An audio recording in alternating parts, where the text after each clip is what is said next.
Terrance, we're alive. I'm here. Y'all probably recognize him, right? Y'all probably humans. Yep. Oh, you said it! Terrance, you said it! Humans! Now, I'm hoping we get some people on, Terrance, because earlier, I went live with Tessa, and you didn't even get a notification, right? No, I didn't. And, YouTube tends to irritate me because it don't work right all the time. It doesn't. It's always having glitches. And I was saying that earlier. I was talking to Tessa about, my one video. Did you see that video? The Velvet, what was it called? Velvet Buzz. Did you see that? The one with Jake Gyllenhaal? Yeah. Did you see my reaction to that? Yeah. And since last night, it had the same number of views. And I know people went on and saw it and they were commenting. So I knew something was wrong with YouTube today. I know something. Oh, you know who's here? Terrance. Mr. I can never say his name right. Do you recognize it? Mr. Icarius. Yeah. I've definitely chatted with that human before, yeah. He's so human! Terrance, you're cracking me up! Alright, we are talking Terrance. Yes, that is Terrance. They can't believe they're seeing Terrance live in action. Yep. Hello. And y'all know I had to have Terrance on, right? We had to. Who else? Who better to discuss, Terrance? Gotham, the new episode of Gotham, than with you. There's no other person I would have picked in the world. If I needed to ask some Gotham questions, talk some Gotham stuff, nobody else in the world I would choose over you, Terrance. Thank you, Amanda. That means a lot coming from you. Aw, look at us friends on here. So, Terrance, I haven't watched your video. I have not watched your video. So, cause I was wanting to come in this live chat with a clean slate. I was, Terrance. So, I'm interested to hear, what you thought. I'm interested. Go, look, the floor is yours, Terrance. Oh, see, when that little boy, when he came in and he told Jim Gordon, I need your help. There are a bunch of little kids and we're being forced to dig this tunnel. Mm-hmm. I was like, okay, Jim Gordon, he had that look on his face. And you know how, Jim Gordon has that Jim Gordon face and he's about to kick some serious butt. He was about to. And I was too, Terrance. You saw that little boy was all bruised? Right. I was about to kick some butt too. When Jim Gordon, when he came in that room and he noticed the boy all scarred up and everything, he had that look in his eye. I'm like, that's going to be extra pain for whoever did that. Because Jim Gordon don't like anyone to get mistreated. So I already knew what was up there. And then, so Terrance, this is what I have. So after I watched it, do you know, so they went, right? They found the place where that little boy came from. Right. So he right? And then there was those people there. What did they, so do you know this group of people or is this something new that they introduced in Gotham? Well, see, the thing is, in my review, I had said that, I think they're connected to Bane because in the comics, Bane has worked with a lot of different individuals and sometimes they will wear masks like how you saw them wearing the episode. And they will often inhale various substances to try to, mimic what happens with Bane when he uses his venom to get all big and strong. Okay. So I'm thinking they're connected to Bane, but I could be wrong. But it just, all the Easter eggs and signs in the world points to Bane. Well, did they give them a name? Well, I don't remember. Yeah, they call them the Soothsayers. Oh, okay. And they actually do remind me of a group from the comics, but because it's a show, sometimes they change a little bit of the details, so I couldn't pinpoint it fully, but I think they're connected to Bane in some way. But that's what I was going to... Well, that's what I was going to ask you. The soothsayers, right? Soothsayers. That's what I want to ask you because I know you read more of this, but more of the comics on this than me. So I was going to say you've never seen the name then. This group called the Soothsayers ever pop up in the comics? Well, the name might have, but it Okay. doesn't ring a bell. But what does ring a bell is the similarities that they have with various groups that are associated with Bane. So that's Okay. what caught my attention. Cause I was like, but you know how I forget, Terrance, right? You know how I forget. So I was like, I don't remember these guys. I don't remember these kind of guys. So I thought maybe that's just something they introducing in the show Right. but you think they have, all right. Because isn't Bane supposed to come in this season? Yeah, like in the trailer that I told you not to watch because you were I, behind at the I time, didn't watch it still. they actually do show Bane, and the mask that he has on his face Uh-huh. is actually similar to those Oh, humans so we we saw in look. the episode. We got that riddle solved then, right? We got that riddle solved. Cause Yep. those guys, that's where Bane's gonna come in. Cause I know this season Bane's supposed to come in. And then did you see at the end, my girl Yeah. Harley? That was my girl Harley. I was like, what? Harley? So next episode, Harley Quinn's gonna be on. Yeah. Yeah.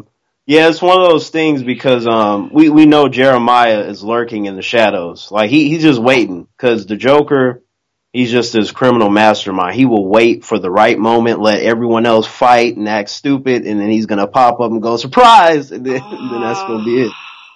I'm excited. I'm excited, Yep. Terrance. Terrance, I can't wait.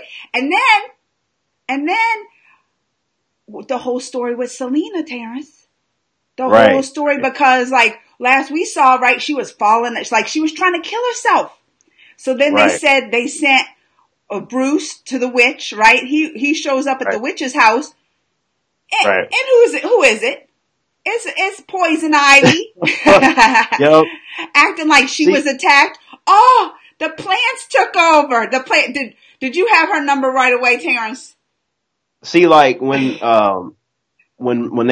that lady told Bruce like, okay, you got to go see the witch. I'm Uh-huh. like, it's probably someone we know, and then if not, it'll be a fresh character that we haven't seen on the show. But Okay. at first, I did coin like, okay, it's somebody that we know that we've Mm-hmm. seen on the show. So then when it turned out to be Poison Ivy, I'm like, that makes sense because in the comics, like she is a really good chemist and Yeah. like she knows about nature and plants and how Uh-huh. to, fix nerves when they're damaged or even a spinal cord in Selena's case. So I'm like, it makes perfect sense to me. So, but this is what didn't make sense. I was like, why is she helping her? Why did because Selena done look stomped on her stuff, right? Stomped on that Right. juice last time. So I was like, why? Right. I don't understand why she was helping her. That's where I was like, why do you think she was helping her?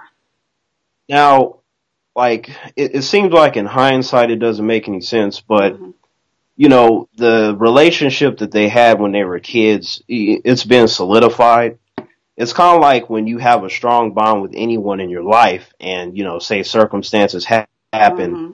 and then you end up hating that individual or you're mad at that individual for any stretch of time. Like when it comes down to it, like when they really need you for emergency situations, That's you true. ultimately will pull through despite whatever way you may be feeling about them at the time. And that's true because you look, girls got to stick together. Even though you're evil, I'll do my evil. Look, I'm still there. And look, girl power, right? Girl power. What are people saying? It, Oh, look, people are excited to see you on, Terrance. They're excited. What Mr. Carey said. Oh, Evans on. She said, I salute you, Amanda. You should bring, they want to see you all the time, Terrance. Man is a pit of oh, knowledge, they said. Evans said, man is a pit of knowledge. yeah, thank you. I appreciate it. Yeah.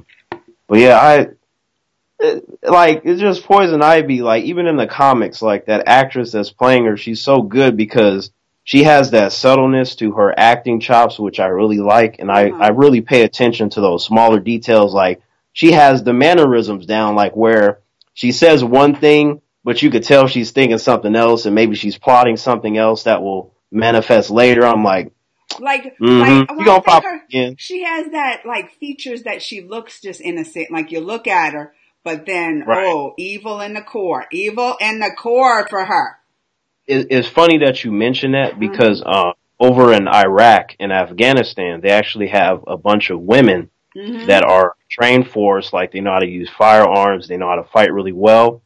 but they look really attractive. They look very sexy and everything. Like a guy will look at one of those women and just not even think anything. You know, Yeah. he might try to touch her or whatever, so have you, but that woman will beat the crap out of that dude so fast They should that call those ladies then poison ivies.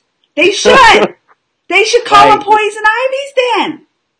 and I love women like that are unassuming. Like, you look at her like, oh, she's so beautiful. I don't really see her doing anything. Next thing you know, she's doing all these flips. Your arm is broken. Your leg is broken. So, all You right, just think Terrance. about your whole life. Like, what happened to me? Better, this poison ivy or Uma Thurman? Okay. Batman and Robin is a trash film. And I want you to know this is look, Terrance, look, I'm right there with you. I don't like Uma Thurman as no poison ivy. Or Schwarzenegger as some Mr. Freeze. Okay. What were they thinking? Let me tell you this, Amanda. Like, this is coming from a huge Batman fan. Like, Batman is my favorite superhero. And, like, I ain't gonna be biased. I'm gonna let you know, like, hey, Batman and Robin, that film was terrible, but surprisingly to me, the highlight of that terrible movie is actually Poison Ivy. If anything, if anything was on point, it was Poison Ivy. Like, I felt like Uma Thurman's performance was actually pretty good in a terrible movie. Like, if she would have had better material to work with, I think she just would have gone down in history as being one of the greatest comic book characters depicted on screen, but she got screwed over because she was working with bad material. I think though it was just too, like, the song, I couldn't get up. Maybe you're right. Maybe it was the material, because the song and dances she would do when she comes in and all that kind of stuff, I was like, no. That was part of the corniness and the bad script writing. I was like, but I saw through that. But see, with everyone else though, I was like, nope, like George Clooney is a great actor, but I almost committed suicide after he played that. Terrance has some feelings about that one. And then Chris O'Donnell as Robin, like, in Batman Forever, he was on point. I'm like, he is a really good Dick Grayson. And then in Batman and Robin, it seemed like one big advertisement for like a toy commercial. I'm like, what happened? I wasn't mad at him as much as I was like, so you read this script and you thought it was okay to be in this movie. You know what? If I ever meet you, I'm going to shake your hand, sit you down, get you some coffee and go, why did you do it, Chris? Why? No, he was. And then even with that script, I remember one time in one of those movies was it that one? When they land on that island, he's like, holy rocks, Batman, holy moly, rocky island. Remember that? That was at the ending of Batman Forever when he was kicking it, and then he was like, "It's metal, Batman. It's like all metal." And then Batman's like, "Oh," and then he was like, "Robin, slow down." And then that's when he went in there, and then that's when it did. That's when I know that's the part. It was in my head when you said that. I was like, that part came to my head. I said, "That's when Terrance picked up the knife." That's when he picked out the knife. He's like, I agree, but. Why? This is why I want to know. Why do you think Uma Thurman though was so? Tell me, what about her in that movie did it for you? This is what I want to know. What about her in that movie? It was just basically like my understanding of Poison Ivy is that, you know, she's supposed to be like this innocent individual, but she's also a seductress as well. Yeah. And Uma Thurman had that. Like, you look at her. She had like that look in her eye where you can see like she's up to something, but you don't want to think that because of how she conveys herself. And I felt like Uma Thurman pulled off that particular aspect, but it kind of got clouded out by, you know, the corny lines and that kind of thing. And then everything else she was surrounded with, it makes it very hard to see if you don't really pay attention to it. You know why I probably like this one? So you saying you like Uma Thurman even better. Like she, like, Then no, I don't like her better. Oh, okay. I think the way that she has been portrayed in Gotham. You saying you don't hate her as much. You're saying you don't hate Uma Thurman as much as everybody else in that movie. Right. It's only because of not only my knowledge, but like my ability to be able to see through all the trash. You know, because if you just see a pile of trash, you know, very few are going to look through it and go, hey, there's a diamond. They're just going to be like, nope, it's trash. I'm like, I kind of moved the trash around and I was like, there's a little something something here. Too bad everything else sucks, but you know. Yeah, I agree. Like, and who just said, because I was looking at the comments, who just said, Mr. Curious, that he actually liked Arnold Schwarzenegger as Mr. Freeze? Okay. Let me address that. Because like, Terrance got addressed you. You will never in your life talk to anyone that's a bigger fan of Arnold Schwarzenegger than me. Like, since I was a kid, like, I'm talking about, I was watching him when he was doing Pump and Iron with Lou Ferrigno and You liked Franco him as Columbu. Mr. Universe? Building. Did you have him a poster, Mr. Universe, Terrance? You know what? I didn't have a poster, but I might as well have because, you know, just being a big fan. See, like, I was aware of him in bodybuilding before the action movies, and then I started seeing him. Oh, that's right, because Terrance pumps that iron. That's right, because Terrance pumps that iron. Oh, that's right. Now, I didn't start, like, lifting weights until, like, the age of 15, though. But, like, I became aware of it when I was a little kid, though. I just didn't apply it until a later point in my life. Mm-hmm. But with Arnold, I'm like, no. See, like, if I were to say Arnold Schwarzenegger was good as Mr. Freeze and Batman and Robin, that would be my biasness coming out because I'm such a big fan. But guess what? My boy Arnold don't get no props because he was awful in that movie. Just awful. I agree. I hated them. But I guess you're right. Probably out of everyone in that movie, the one I didn't hate was probably Uma Thurman. Right. See, it's like, cause see, the thing that made me mad about Mr. Freeze is that not only did he have just awful, corny, terrible lines like everybody else, but it was like there was a scene where he was in his little bathrobe and then it zoomed in on his polar bear slippers. That really pissed me off, Amanda. Like, I am not playing cause I don't remember him being in this bathrobe. I'm gonna have to. So you didn't have his polar bears. Like, he's actually supposed to have polar bears that are actually more intelligent than like a polar bear in real life. You didn't have that, but you gonna give him some polar bear slippers? Like, I know you did that on purpose just to agitate people that like Mr. Freeze. I'm like, how dare you do that? Ooh, that is a backhand to like another country. No, I can see that movie. I can see, like, now that I'm thinking about it, looking back, like how bad that movie was. Like, I think they got a director that just hated Batman and wanted everybody else to hate Batman. That's what I think. Tried to blow it over like, oh, Batman, why did they put me on? I need some money. I need to pay some rent. So he took the job and then just made everybody hate Batman. I agree, Terrance. I agree with you. But did you know this? A little bit after Batman and Robin came out, Warner Brothers released an animated film called Batman and Mr. Freeze Sub-Zero, which is actually a great movie, and it showcases Mr. Freeze in the proper way, like how he should have been done in that live-action movie. But a lot of humans overlooked it because they had that bad taste in their mouth because of that terrible Batman and Robin movie. Humans just don't know, do they, Terrance? Humans don't know. I'm telling you, the more you know and like the more that you find out, it makes everything all the more interesting when it comes to conversations. Mm-hmm. Like it really does. And so we're going to talk about this. I never, just going back to Gotham also and older actresses. I look, even watching all the other seasons, there, Selena, Catwoman, she still wasn't doing for me. My heart had Michelle Pfeiffer. Like, I could not, I was like, no, Michelle Pfeiffer. No, Michelle Pfeiffer. But listen, wait, Terrance, you're going to be surprised. Because then, last night, when Terrance, when she gave him a hug and then they showed her eyes and they were cat eyes, I was like, oh no, that's Catwoman! I was yelling at the screen. Terrance. Yeah, it was a good scene, and it was creepy because, like, see, I've been studying humans since the age of 14. Like, really.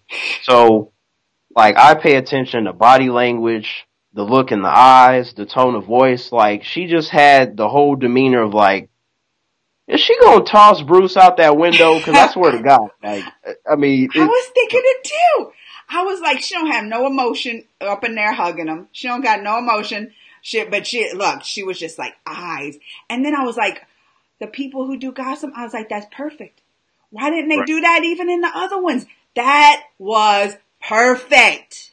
Well, here's the thing, though, Amanda. Like, you got to keep in mind that everything is a build-up to how these characters will be later. Mm-hmm. So with some of them, there's already early occurrences to where, like, they might as well be the character that they become later because they're already on point. And then others, they have to kind of get to it through story building, and you know where they're going to get to, but you don't necessarily know like what their journey's going to be. Like, okay, well, how does he get to this status? What's going to happen? And that's pretty much the whole point of the show. I love it. Look, I'm glad you got me on it. I'm glad you got me on it because and I finally got my Fox back. So I can now watch it, Terrance, live that night because I got my cable company got in a fight with Fox or something, but it came back. It came back. So next week I get to watch it live. Nice. That's good. Cause I mean, Amanda, I know you were mad, but I was like, if something happens to where I can't view one of my comic book shows, and there are like 20 comic book shows that I watch right now. Like I watch all of them, right? So if I can't watch one when I want to watch it, I'd be raging out. Like any human that's next to me, they get punched in the throat, and the wall and everything. I get pissed. I was reading some of the comments over here too.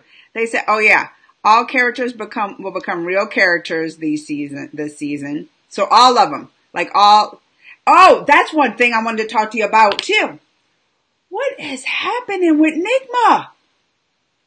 Oh yeah, that's something that I was thinking about too, because the Riddler. Okay, when it comes to comic book villains, I don't care if it's DC, Marvel, Dark Horse, Image, like whatever. Like the Riddler is one of the most interesting characters that you can read about because the stuff that happens to his mind, the stuff that he goes through on a daily basis, like that alone, you can make a trilogy about. That alone. I was going crazy watching it. So, right. but that's what I'm saying. So now, that's what do you think by the end of this, because it just made me think of when Doughboy was asking about they become real characters, that he's just going to be plain Riddler. Like all Enigma's going to be gone. It's going to be Riddler, like by the end of this show. Yeah, honestly, he's already the Riddler to me. Like him and Penguin are already what they're supposed to be at this point. It's just more Penguin, of like Penguin, yeah. It's a matter of like they have yet to establish the full power that they're supposed to have. Like Penguin is closer to that than the Riddler, so. I don't know, Terrance. I don't know about it. Like you love Enigma, right? You said he's most interesting. I still haven't gotten that attached to him in Gotham though. I haven't. Maybe because the good thing about Gotham is that you're not supposed to be attached to every character. If you can get attached to one, then the show has done its job because there are so many characters that. Now, for me, I'm attached to all of them because I'm too big of a fan. Like, and just me seeing all of them. Even that pig face one. Even that pig with the hog, the pig face. What was his name? Pig face, pig mask. I don't like him, and that's why I kind of escaping me. But I know what you're talking about. Yeah. Last season was not my favorite. I was like, probably because I don't like that pig guy. I don't like him, and I just couldn't get interested in him at all. But here's the thing that I like though, because from a live action standpoint, they haven't focused on him like that, and I was very happy that they showed him. With him. I was like, because I always, like, from the beginning of the show, I said to myself, if you introduce a villain, if you can at least give that villain one episode that centers around them, I'll be happy. Anything else is extra, like how they did with the Mad Hatter, how he had a whole... Yeah. I was happy about that. That's what when you do a movie. Sure. Because you do 3 episodes, that's like a movie right there. And 2 is like a short movie. So that's why, like, with certain things, I'm like, I am very grateful for that. Like, I appreciate that segment. You do, because you've read about him so long, never seen him on screen. So I can see it. I can totally see it. Somebody had a question for you. Oh, they said, I have a question for Terrance. What do you know about the Batman who laughs? Oh. What is that supposed to mean? I don't even know what he's talking about. Terrance, is this some kind of inside joke?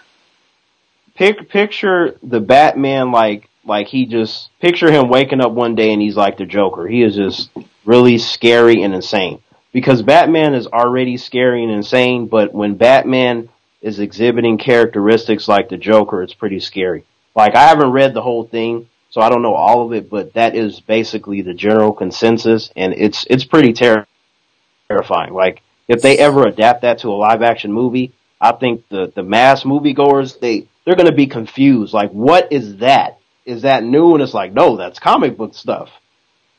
So this was in the comic books? Because someone today, maybe it was Evans. Was it Evans?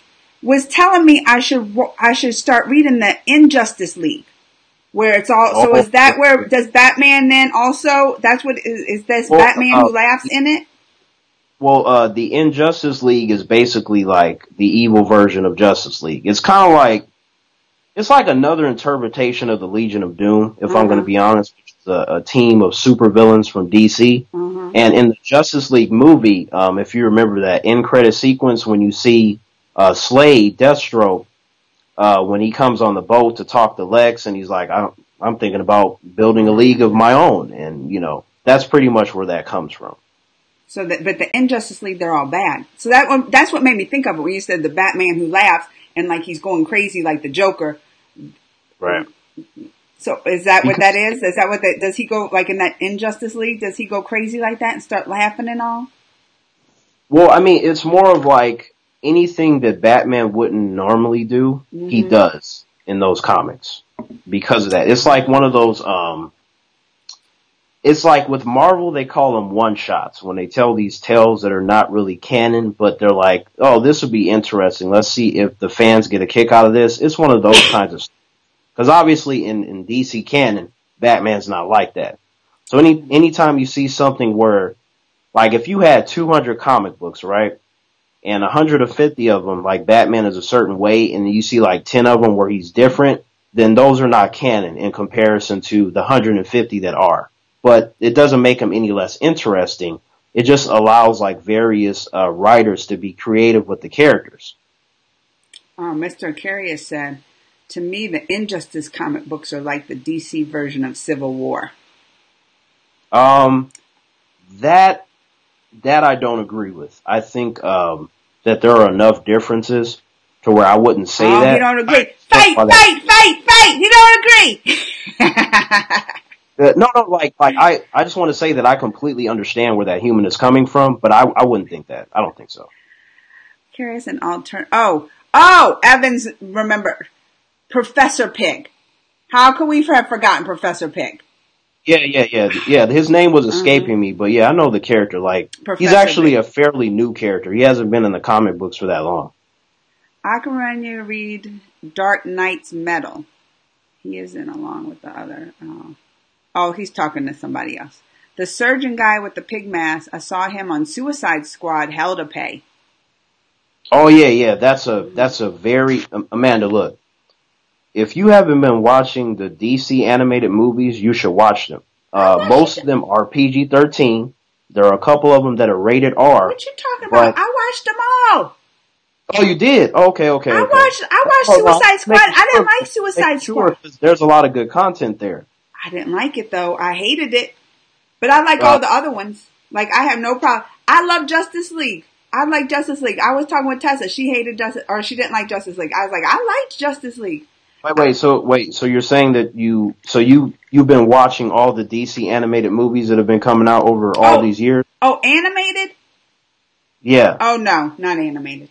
Yeah, that's what I'm saying, Amanda. Like, if you haven't been watching them, you should watch them because most of them are PG-13. Some of them are rated R, but the way that they handle the content is like ones that you will see in the theater, except that they're a lot better than those. Like, it's almost like a comic book coming to life. In the same way that Spider-Man Into the Spider-Verse was. Oh, that was good.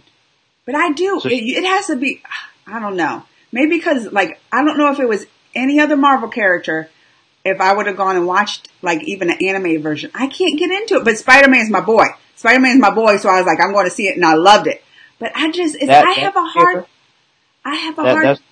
I got you. I have a hard time getting into animated movies like that, though. You know what, Amanda? A lot of humans, they feel that way, but I'm letting you know, like, with DC animated films, it's just different, though, the way that they handle it. And for each film, the animation style is a little bit different, and they have a lot of different approaches. Like, for me being a huge DC fan, like, if someone comes to me and they say, like, I didn't like that show, I didn't like that movie, I didn't like that animated movie, look, like, because I'm consuming a lot of DC content. Like, let me just think about all of it right now. Let's see.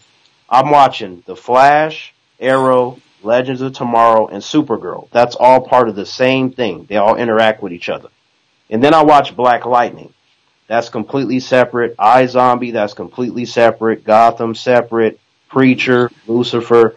That's just... Look, Terrance, you know? What's up there? I love some Preacher. I remember.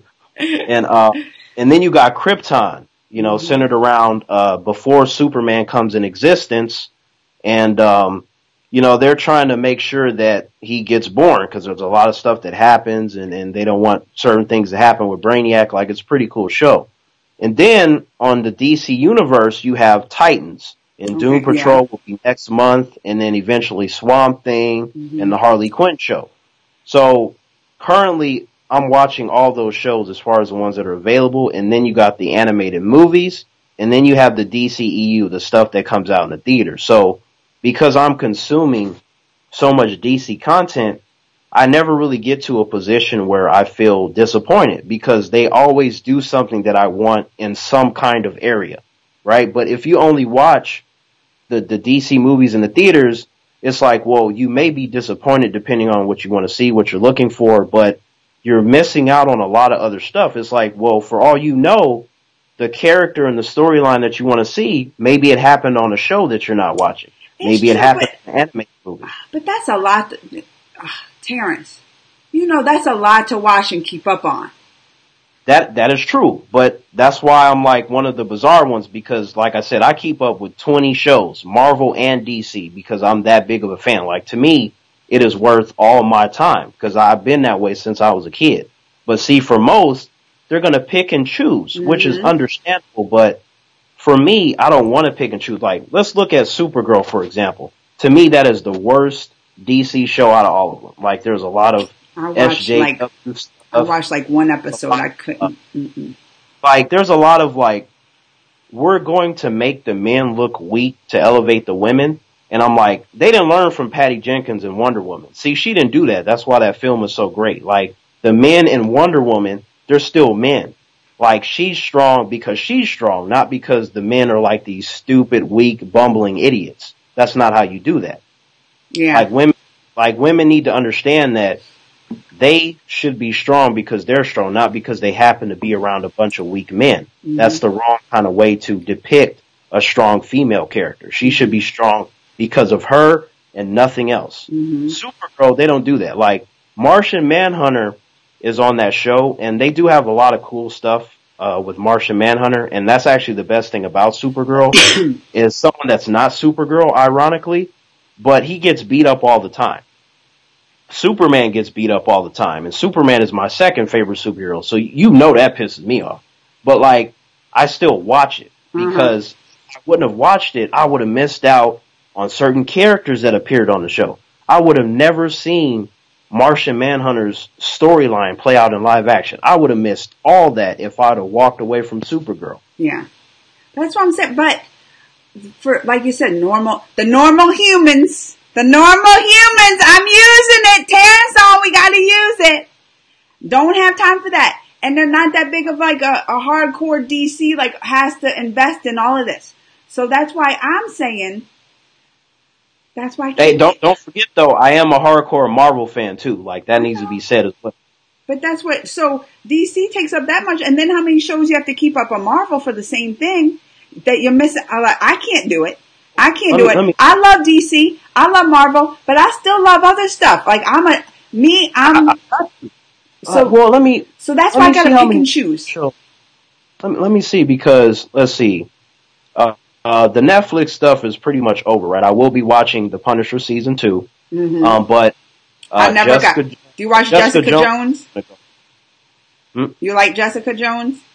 Oh, love that show.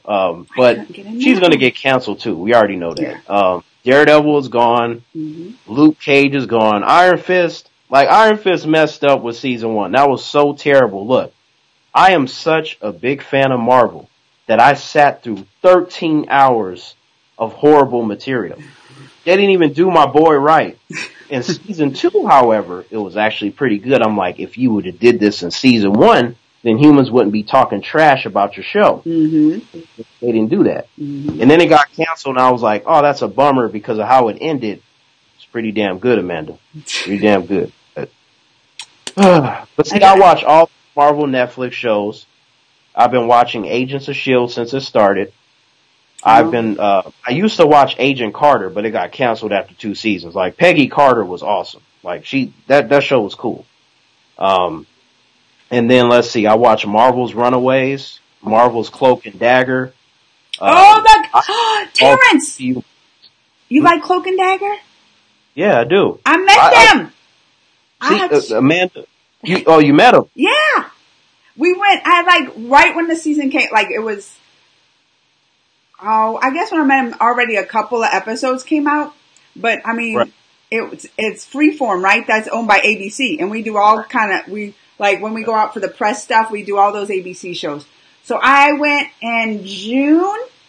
I think it's when I went for Ant-Man and the Wasp. And we did a thing for Cloak and Dagger. And I met the mom. Right. And I met the dad of the Cloak and Dagger people. Like, we interviewed them. Totally. I should drop that link later. You should read it because it was told we did the interview with them. But I love that show. Do you like it? Yeah, I do, but I'm going to say this, though. Some weeks ago, I did finish Marvel's Runaway Season 2, and that show was great. To me, from a show and storytelling standpoint, from the comics and everything, I think Marvel's Runaways is a better show than Cloak and Dagger, but I do like Cloak and Dagger a lot. Evan said, don't forget Legion. Yeah, no, see, I didn't get to finish naming them, but The Gifted I watch, Legion I also watch. So any of those Marvel shows, I watch all of them. The same way that I watch all the DC ones. When I say I keep up with all of them, I really mean that. And anything that comes out in the theaters, I'm on it. Any of the DC movies, any of the Marvel movies, whether it be from the MCU or Sony with the Spider-Man stuff, I'm all over it. I've already seen it. I own all the MCU movies. Okay, so this is when I come in. I'm not going to be wasting my time with some trash, something I don't like. So that's why I don't invest in it. Agents of S.H.I.E.L.D. I know, Tessa keeps saying, Tessa, no, listen, wait. This is what you gotta give that show a chance. Tessa's like, you just gotta get through the first 3/4 of the first season, and then it's great. That's what she's telling me. You just gotta get through half the 3/4. I can't be wasting my time on Agents of S.H.I.E.L.D. Is she caught up? Because I think it was season 2 when they started getting into the Inhumans, right? And they did a great job with the Inhumans on that show. And then also that bled into season 3. And then in season 4, they had 3 different arcs.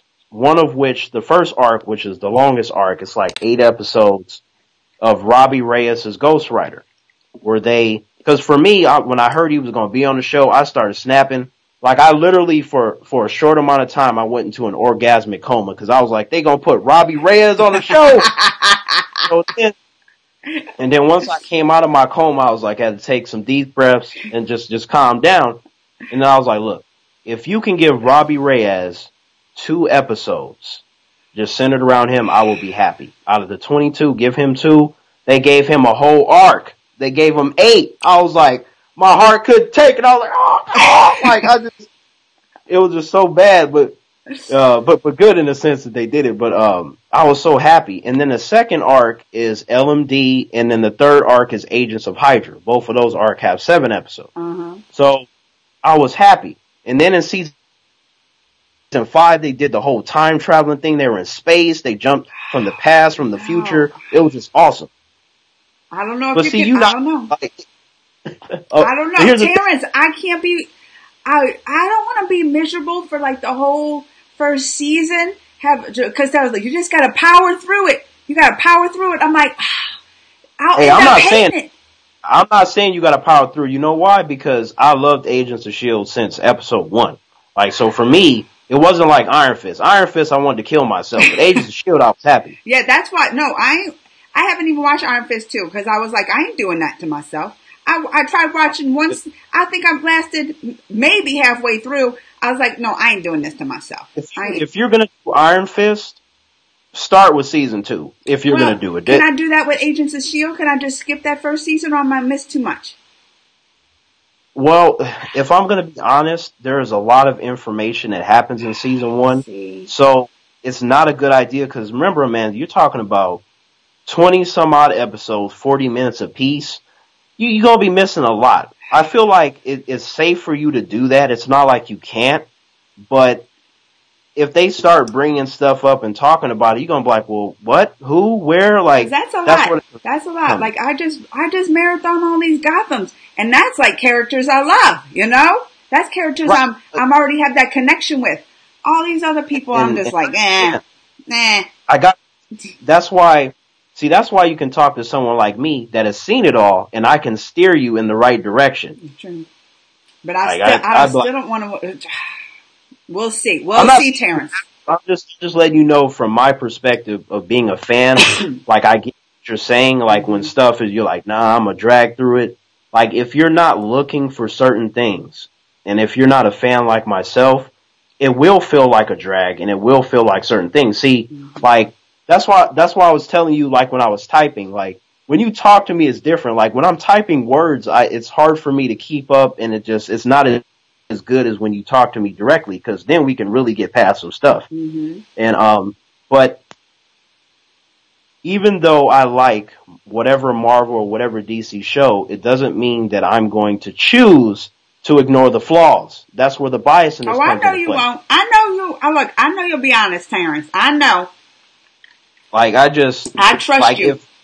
If something happens, because even though I love Marvel to death, I'm a bigger DC fan. Mm-hmm. But that doesn't mean that, like, there's going to be some bias. Like, don't watch the MCU movie coming up. Wait for the next Aquaman movie. Like, I'm not going to be like that. That's where the bias individuals come in. Well, that's not bias like that. But then you also could have a little bias if you loved it. But like you're saying, Agents of S.H.I.E.L.D. 1. This first season, you loved it from day one, but you have to look at someone who's not like a fan like that, right? And that's why I'm saying, like you don't have to, but to me, like, for the sake of having information, I would recommend to do so. Mm-hmm. But if you're going to start Agents of S.H.I.E.L.D., don't skip over multiple seasons. But if you got to skip over a season, then skip over one. But if you go past skipping over one, like if you skip over 1 and 2 and like, no, not now at that point, I'm like, I don't know about that, Amanda. All right, let me look at some of these comments because I got to catch up. Evan said he's going to drop a bomb. Did you know they're discussing a movie about Captain Britain and the Black Knight? Okay. Directed by Guy Ritchie. Okay. Did you know that?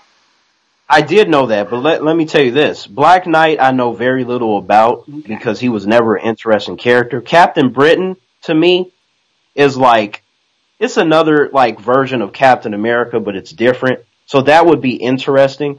But like him and Black Knight, and there's a couple other ones where I remember seeing them in the comics, but I was never really drawn to them. Mm-hmm. You know, but if they do a movie or a show, if they make it a certain way, then I feel like I can be interested in them. But I'm automatically interested in them because I'm a Marvel fan, but it's just a question of how much. How much will depend on what that trailer looks like when they drop it.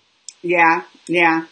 I feel you on that one. I will judge. I mean, especially with shows, especially with TV shows, like movies. I mean, it's one, I'm like, I'll give it a chance. I'll go to the movie. I'll go spend an hour and a half to 2 hours and check this out. But a TV show, I'm much more pickier. I am because that's an investment. time. You know, you have to invest in a TV show. That's why, like when some of my friends are like, Terrance, you got to watch this. I'm like, I already got like 50 shows. I know. I know. It's an investment. I always make room for a comic book show, Amanda. But then with other shows, I'm like, it's too much. See, with a movie, you go, it's like 2-3 hours maybe or something like that, and then you're done, and then you got to wait like 2 years for the next one. Yeah. It don't take much of your time, but a show, 22 episodes. 22 episodes these days with that. Especially if it's 22 episodes. 22. And they're 40 minutes, 40 minutes apiece. Yeah, not even a half an hour show. This is like an hour show. Y'all, look, this y'all's chance. Get your question. Everybody's getting their questions to Terrance. Everybody. Oh, Lauren went. Hi, Lauren. Muppets, look, Muppets is staying on topic today, Terrance. Can you believe that? That's how invested everybody's in hearing Terrance talk. Hearing what Terrance has to say. Now, one of the things that troubled me when I was watching Gotham is that with Selena. Wait, you're talking about just this episode, this last episode, or just over time? No, this last episode. Okay. Selena, I really felt like she's going to do something to Bruce that she doesn't mean to do. Or she might mean to do, but that's going to play a factor in this season. Because I can already see it coming.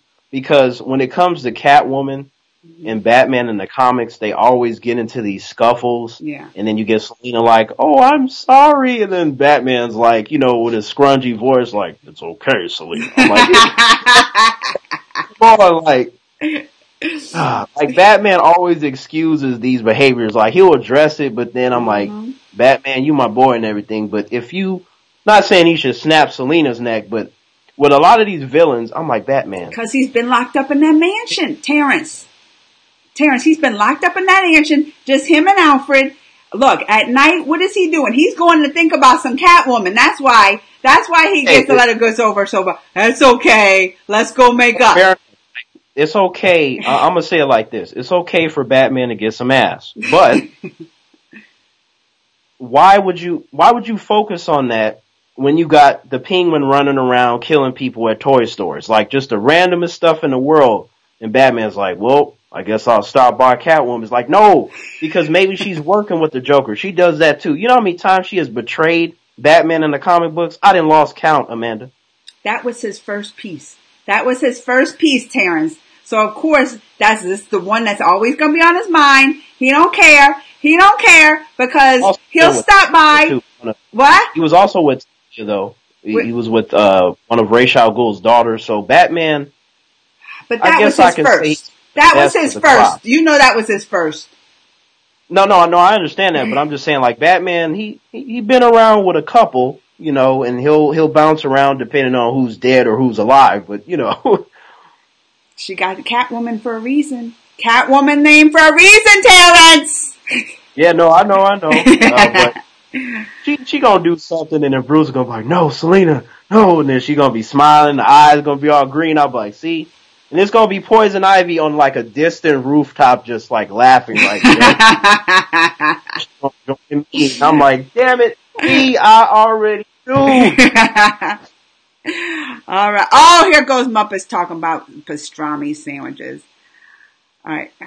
All right, they're talking. Selena is two of my favorite comics: The Long Halloween and Dark Victory. That's what Evan said. What was that? Halloween what? Selena is in two of my favorite comics, The Long Halloween and Dark Victory. I don't think I read those. Evans is giving them shouts out. So, look, Evans giving them shouts outs. Oh, now here the way that I like Catwoman depicted in the comics is when there's something going on with her, like there's a struggle. Like where she's bad, but then she can have a conversation with Batman. Yeah. And then she thinks about it for like 2 days, and then she starts killing people again. That's what a good villain is supposed to be anyway, right? Like a true good villain is supposed to have that bit of humanity. No. See, to me, a true villain is someone that just shows up like the Joker, just like it doesn't have a heart.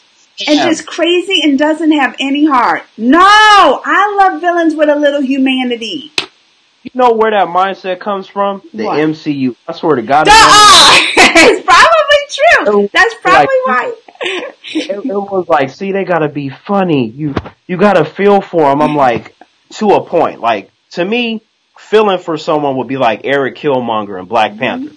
Like, especially if you happen to be an African American, like, you understand where his viewpoints come from. Like that kind of feeling is okay, but not so much where they're super emotional and you want to, like, I don't know, you just like, oh, like, none of that. Like, it's supposed to be like, okay, I feel you on that one, Eric. So yeah, so you want to help all the other black people. That makes perfect sense. How quickly can we get those weapons out of Wakanda? I will sign up. I will join you right now. I'm sorry, T'Challa. You seem like you but I'm going to join Eric because he seemed to make sense. That's why you think that's the only time you can like them is when they make sense like that? That's the only time. That's the only time they can have a little humanity. I do like a bunch of villains, but I do prefer when they're just more hardcore and they're unapologetic about whatever goals that they have planned. Like with Thanos, like what I like about Thanos is that they changed his backstory because in the comics he is obsessed with Mistra's death, which I couldn't stand because I viewed it as like, look, you are killing trillions of people for a female that does not care about you. Like Thanos even used it was something like 15% of the Gauntlet's power just to impress Mistra's death. Like he had built her a shrine and all the heroes were able to travel to the shrine in space because of Doctor Strange. So they could breathe, the ones that couldn't breathe, and he created a mystical force field. So that was Doctor Strange's job in the comics, was to provide people with air that couldn't breathe in space. And he had to maintain this, Amanda, the whole time, because if that mystical force field would have went down, you would have get, they would have died. But he fought these heroes. He killed off the X-Men. He was just killing all these different characters. It didn't matter if it was Cap, if it was Hulk. Now, see, Cap and Hulk, they actually didn't die, but they were there, but they were getting beat up. That's why I'm like, I don't care if it's Hulk. I don't care if it's Captain Marvel and her sister and her brother. You ain't gonna do nothing to Thanos. And then, when Thanos beat up all these characters, he looked at Mistra's death. You know what she did, Amanda? She turned away. She did him dirty, Amanda. She didn't even answer him. I haven't read. I didn't know about all this. All this, Terrance. I was so angry because I'm like, when are you gonna kill her like everybody else? She clearly don't care about you. Like, maybe she's playing hard to get. Terrance, maybe she's playing hard to get. When Deadpool came around, she gave him all the booty in the world. Cause I don't know, like, Thanos, really? With that nasty messed up face? But see, Deadpool, he has like swagger and personality. He does. He's got that charm. Just put the mask on. But she gave it up to Deadpool real quick. But here Thanos come killing half the universe, and then she's just like, no. Because he didn't kill it all. He was like, you just gonna kill half? That's all you got? I mean, ain't that worth it all? Kept trying. You know how us girls are.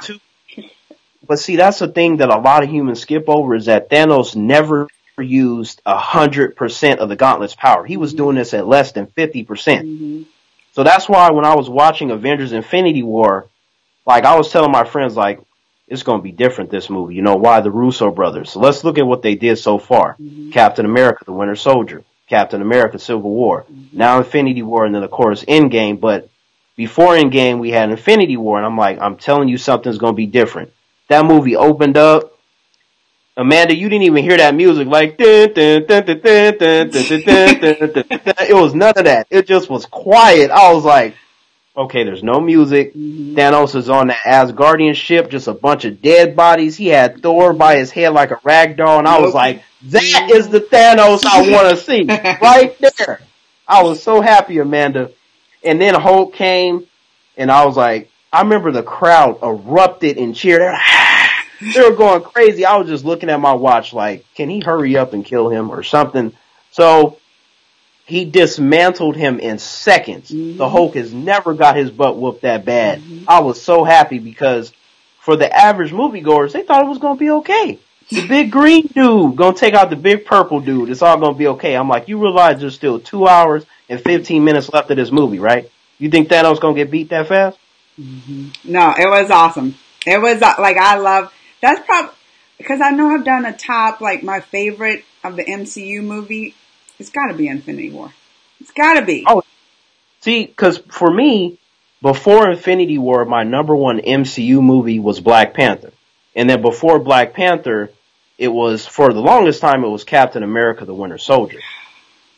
And then probably before that was Iron Man 1. Like, Iron Man 1 is great, even though I always point out the obvious flaw in that movie, which was Ironmonger, as they call him, Jebediah, or whatever his name is. But, you know what I'm talking about, the bald white guy. Oh, I know. I don't remember names. Look, don't ask me names. Like, you remember the character I'm talking about, right? The bald white guy, he was friends with Tony's dad. In the comics, they do call him Ironmonger, but he had like a more of a human name in the movie. Mm-hmm. But he was friends with Tony's dad, and then he ended up being friends with Tony, and he hired those terrorists to kidnap and kill Tony. Mm-hmm. Now, a lot of humans seem to gloss over the fact that Iron Man would be dead without somebody named Dr. Jensen, that doctor that saved him in the cave, that prevented the shrapnel from entering his heart. Mm-hmm. So Iron Man didn't save himself. The doctor saved him. And then, at the end of the movie, Iron Man fights Ironmonger. Mm-hmm. In that fight, he doesn't really do that much to Tony except damage his suit. But I'm like, Tony was fine. Tony was in more danger when he was dealing with those terrorists. So I'm like, how did some terrorists do more than the main villain of the movie? Because somebody might say, well, he's the one that paid him. Well, anybody can pay somebody, but did you take him out yourself? No. Terrance, you need, it just hit me because we're talking about all these movies, and you know today, we talked about, I called it, did you see I first called it the wrong name?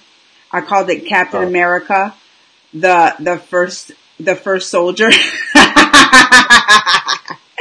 But every week we're doing the countdown, right? Next week we're talking about Avengers. But Tessa's going to be out of town for like 2 weeks.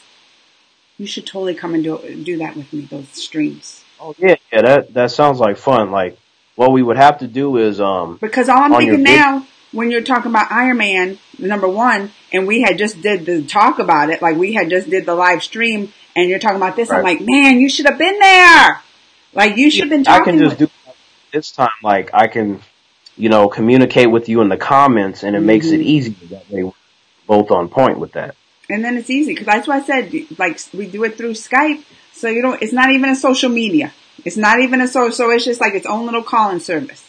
I was like, I mean, technically no, but, I mean, it is a place where humans be chatting it up, Amanda. Like, you already know. I only come on it to do this. I've never used it for anything else. Okay, like, maybe you get a pass, but I tell you, Amanda, like, I can walk down the street and the humans be like, oh, my Skype. I'm like, a Skype? Is that a new gun? Like, what's happening? But, hey, Bella! What are people saying? So, like, that's the thing that I pointed out with Iron Man 1, even though I love that movie. See, like, a lot of those Marvel writers... like, I'm just like, no. See, they don't want to acknowledge the obvious flaws. Mm-hmm. If you can't do that, that will make you biased, because that movie has flaws, just like pretty much most of the MCU movies. Like, to me, one of their biggest problems are their villains. Like, I don't like the whole, I'm going to make a joke every 5 seconds. Like, what happened to the intensity? How are you supposed to convince me to be scared if the heroes are not scared? If they don't go through anything. See, I appreciate... Well, no. Number one, if you're going to talk about my favorite villains, it's DC's. It is 100% DC's. But I like the lightheartedness of Marvel, too. I like that. Amanda, I love it, too. Mm-hmm. I am only saying... Like, remember, I own all the MCU movies, so obviously I love them. Yeah. I do. But they do have their flaws. And, like... The lightheartedness comes at a price for you to compromise intense moments and intense villains. Well, what about Hela? You can have funny stuff, but you need to be intense when it should be intense. That's all I'm saying. Okay, Terrance. What about Hela? Now, see, there you go. That is a perfect example. Let me tell you this, because she ranks in my top 5. Because out of 20 some odd movies, there are only 5 that I say are good. That's Thanos, Eric Killmonger, Loki, Hela, and even the Winter Soldier, because he was bad. Yeah. Now, if somebody want to disqualify that because they're like, oh, but he's really Bucky and this and that, I'm like, the movie is called Captain America: The Winter Soldier. He is the main bad guy in the movie. Now, someone might go, what about the other guy that hired him? The one that is pulling the strings that took down S.H.I.E.L.D. I'm like, okay, that's a fair point to make, but who was out there killing? Winter Soldier. Who almost killed Captain America? Winter Soldier. I don't remember that guy in the office getting out there throwing it up with Captain America. No, he didn't do that. He had to hire somebody to do it. That's where the Winter Soldier comes in. But anyway, let's get back to Hela. Hela is in the top 5. So there are really, to me, only 5 villains of worth out of the 20-some-odd movies. In Hela's case, that's a good example because she's in Thor Ragnarok. Yeah. Now, that movie, to me, is a perfect Thor movie. Because with the first Thor, I was like, that's cool, because you need to introduce him. You have to get the average person to understand him that knows nothing about him. You can't just start off with something that you have to build up to. The comic books don't even work that way. And then you had Thor, the Dark World. Screw. I'll get back to that in a moment. But with Hela, with Thor Ragnarok, it's a really funny movie. It's silly, and it's done a certain way. But see, when Hela comes about, I'm like, okay, she has a certain humor to her, but let's look at what she did in the movie. Let's see. She took Thor's eye. She destroyed his hammer. Let's see, Odin is no longer alive because she came out. She killed a bunch of Asgardians. She killed Thor's main crew that rose with him on all his missions. Dead. Hela don't play. Hela don't play. Even though she is in a silly movie, she still exhibits great villainous behavior because she kills. That's what I'm talking about. Like, you can mix the intensity with humor, but it shouldn't just be all humor and no consequences. Because if you do that, the film becomes a throwaway. Because all you do is go and good time and laugh. Like, to me, like, if you apply that to your life with anyone that you meet or talk to, it's those that strike an emotional chord that you tend to remember, not the person that necessarily made you laugh at Food for Less. You know, what is the substance? Like, when you're hungry, you don't want to just have a piece of cheesecake. You want something that's going to fill you up and last. You want that steak, that potatoes, the vegetable, and then you can have your cheesecake. To me, I see exactly where you're coming from. I see it. I see where you're coming from. I see it.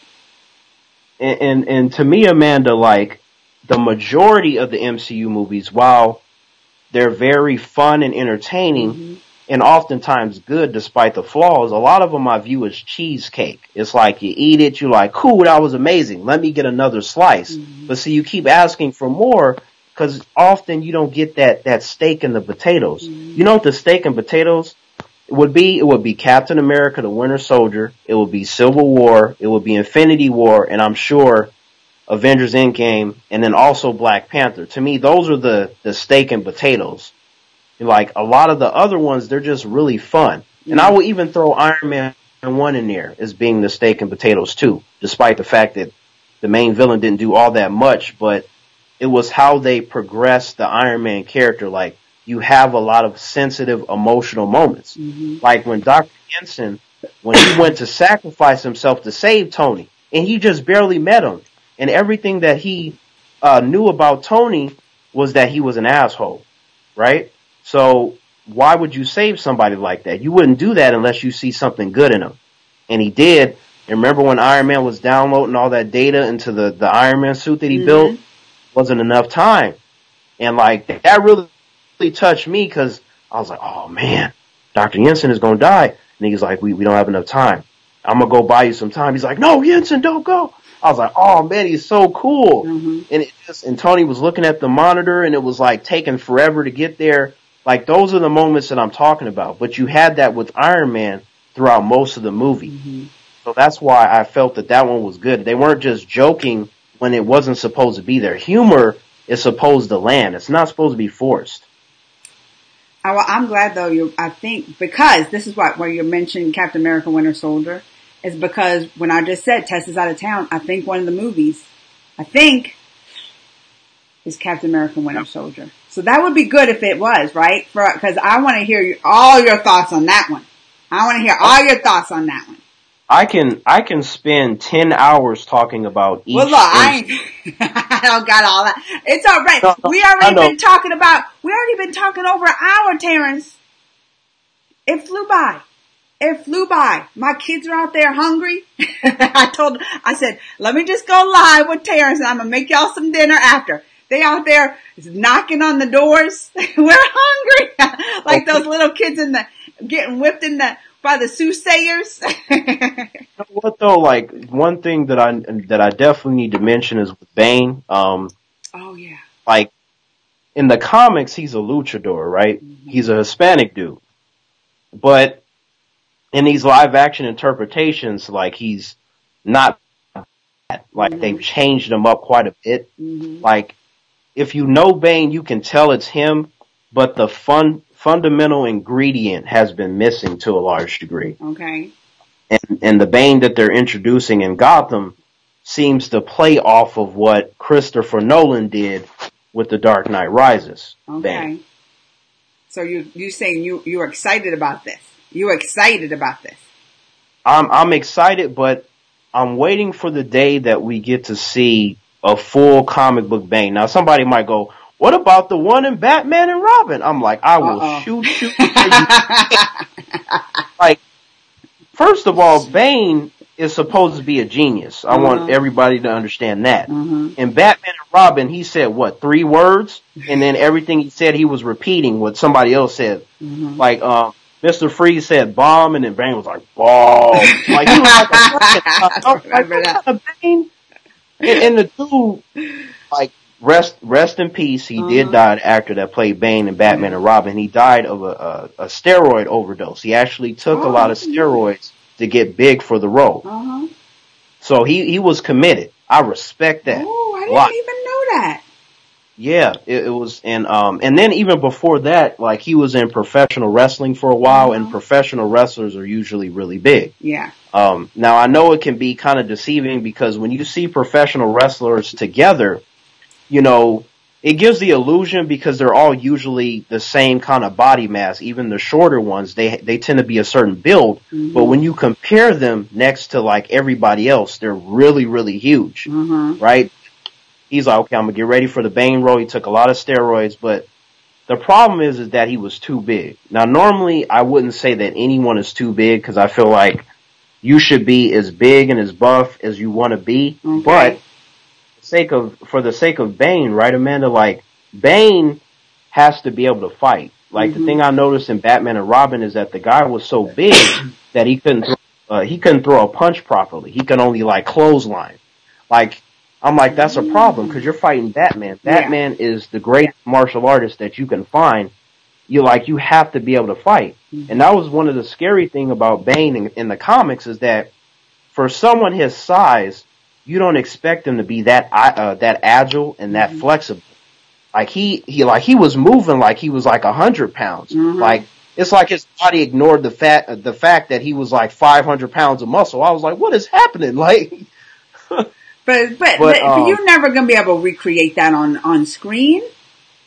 No, you're not. And that's something that I always mention to humans. They're like, okay, Terrance, how do you feel when someone is casted to play one of these comic book characters? I'm like, well, what you want to do is make sure that the acting skills are on point. Because if they can't act, regardless of how they look, it's going to kill the movie or the show. Yeah.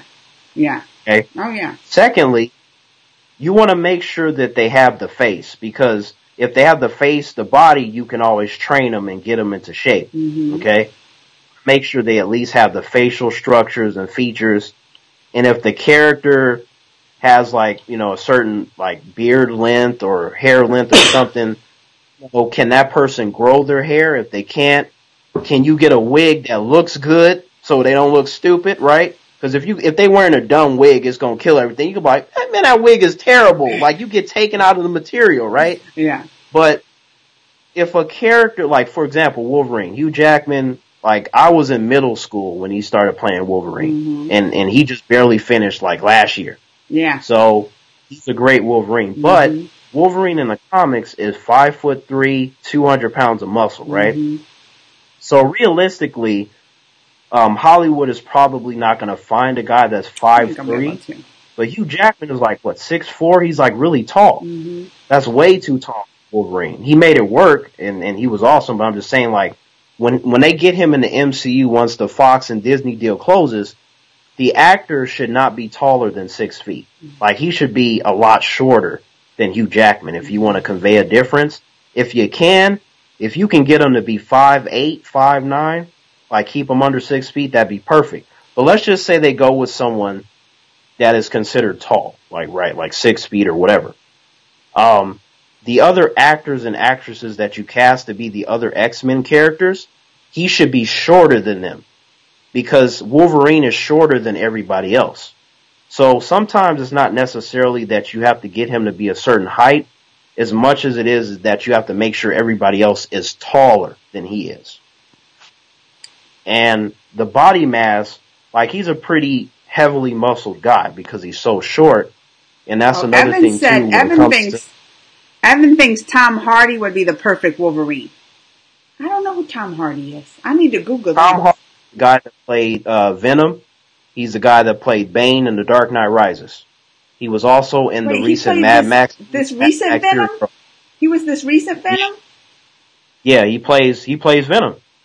Oh, I don't know. I don't know if he'd be a good. He ain't gonna be no good. Like he made a great Bane. Like, oh, you think darkness draw out? Like, I can't see that guy. I can't see that guy as Wolverine. Well, listen, Terrance. Look, my computer is about to die. We've been going on for 1 hour and 10 minutes. You see that? It's in the red. I think we have to end it for now. Okay. All right. But I'm telling you, Terrance, you promise we're going to do this again. Okay. Well, when were you thinking? Because. Well, first of all, especially when I want you to come on when Tess is gone. But we can probably do this more often, for Gotham, because that's what other seasons of Gotham, I can watch it not live now. Other episodes, we can totally come on and talk about Gotham. Don't you think?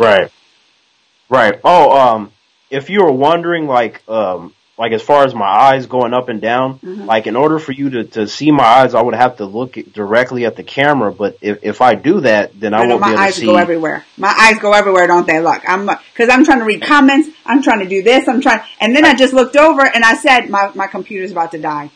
But I think, look, I loved having you here. And everybody loved having you here. Everybody's you got to go back and read some of these comments because there's so many. I told you I couldn't keep up. There was this comments, people talking, and Terrance read. Oh, they're telling you to read stuff. Terrance read long Halloween. Oh, they really want you to read that Dark Victory. Evans really wants you to read that. And the last comic book that I read, I think, was in 2007 or 8, and that was Watchmen. You remember when Watchmen came out in the theater? Oh yeah, I know Watchmen. Yeah, so that was the last thing I read because most of my knowledge comes from when I was a kid. Mm-hmm. Okay, so that was when I was really reading comics. So look, what Terrance is saying, Evans, is he ain't promising you nothing. He ain't promising you. It's been a while since he read it, so maybe if he gets it as a Christmas gift. Evans, the thing is, I'm aware of what he's talking about. Okay. So I already know. But did y'all read? Oh, he keeps saying read it, but. Yeah, my computer's gonna die. But, everybody comment below, cause if you miss something, Terrance can catch it this, or you can go back and read the comments, whatever you want. But until next time, y'all, right? Until next time, give them a wave, Terrance. Give them a wave. Bye, humans. Thanks for coming. Bye, humans.